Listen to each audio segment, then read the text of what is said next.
আসসালামু আলাইকুম। আজকে আমরা বানাচ্ছি মুরগির মাংস ও সবজি দিয়ে খিচুড়ি। উপকরণগুলো দেখে নিন। প্রথমে ক্যাপসিকাম, গাজর, মটরশুঁটি, মিষ্টি কুমড়ো, ফুলকপি, পালং শাক, বাঁধাকপি, বেগুন, তারপরে আছে আলু,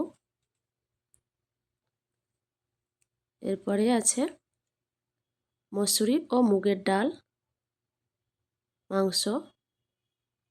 মাংসগুলো ম্যারিনেট করে নিচ্ছি। লেবু দিয়ে দিয়েছি, তারপরে দিয়ে দিচ্ছি কাঁচা লঙ্কা, ধনেপাতা আর পেঁয়াজ পেস্ট করে রেখেছি। এগুলো দিয়ে ভালোভাবে মাখিয়ে নিচ্ছি। এরপরে হলুদ গুঁড়ো দিয়েও মাখিয়ে নেব। মাংসটা মাখিয়ে রেস্টে রেখে দেব। তারপর মশলাগুলো দেখে নেন। এটা একটা স্পেশাল মশলা। মশলাগুলো হালকা ভেজে নেব। মিক্সিতে গুঁড়ো করে নিয়েছি। এরপর কড়াতে তেল দিয়ে দিলাম মাংসগুলো কষে নেব বলে। মাংসগুলো দিয়ে মাংসগুলো কষে নিচ্ছি। মশলাগুলো দিয়ে দিচ্ছি আদা রসুন, ধনিয়া গুঁড়ো, জিরা গুঁড়ো, শুকনো লঙ্কা, সব কিছু দিয়ে ভালোভাবে কষে নেব। লবণটাও দিয়ে দিলাম। মাংসটা কষে সাইডে রেখে দেব। এরপর গ্যাসের মধ্যে একটা কড়াই বসিয়ে দিলাম। ধুয়ে রাখা ডালগুলো ভেজে নেব। ডালগুলো ভাজা হয়ে গেছে, সাইডে ডালগুলো রেখে দিলাম। তারপর একটা বড় কড়াই নিয়ে পেঁয়াজগুলো দিয়ে দিলাম। পেঁয়াজগুলো দেওয়া হলে সব উপকরণগুলো দিয়ে দেব। এক এক করে সব দিয়ে দিচ্ছি। বাঁধাকপি, বেগুন, আলু, সব কিছুই দিয়ে হালকা ভেজে নেব। খুব বেশি ভাজার দরকার নাই এখানে, হালকা একটু তেলের মধ্যে ভেজে নেব। অল্প তেল দিলে হয়ে যাবে।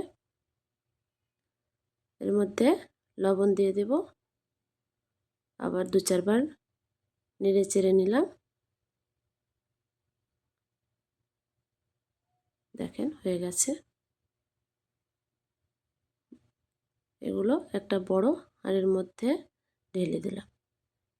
তার মধ্যে দিয়ে দিচ্ছি হলুদ গুঁড়ো, কেটে রাখা কাঁচা লঙ্কা, আদা রসুন পেস্ট আর স্পেশাল মশলাটা দিয়ে দিলাম। ভালোভাবে একটু নাড়াচাড়া করে নিচ্ছি। এরপর দিয়ে দিচ্ছি ডাল। ভেজে রাখা ডালগুলো দিয়ে দিলাম। দেখেন কালারটা কি সুন্দর চলে এসেছে। এরপর দিয়ে দিচ্ছি ধুয়ে রাখা চালগুলো। নাড়াচাড়া করে দিচ্ছি। বেশ সুন্দর হয়েছে।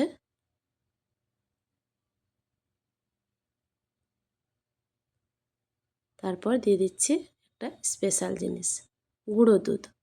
আমি এখানে 2 প্যাকেট গুঁড়ো দুধ নিয়েছি। এটা দিলে স্বাদটা অনেক বাড়িয়ে দেয়।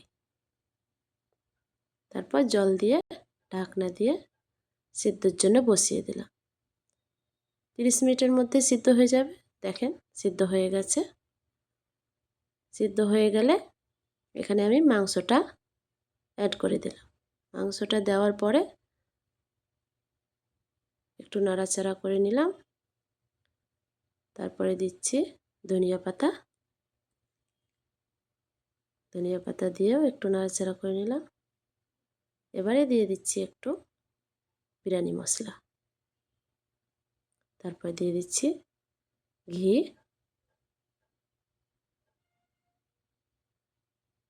ঘি দিয়ে ভালোভাবে নাড়াচাড়া করে নিচ্ছি যাতে ঘিটা গলে যায়।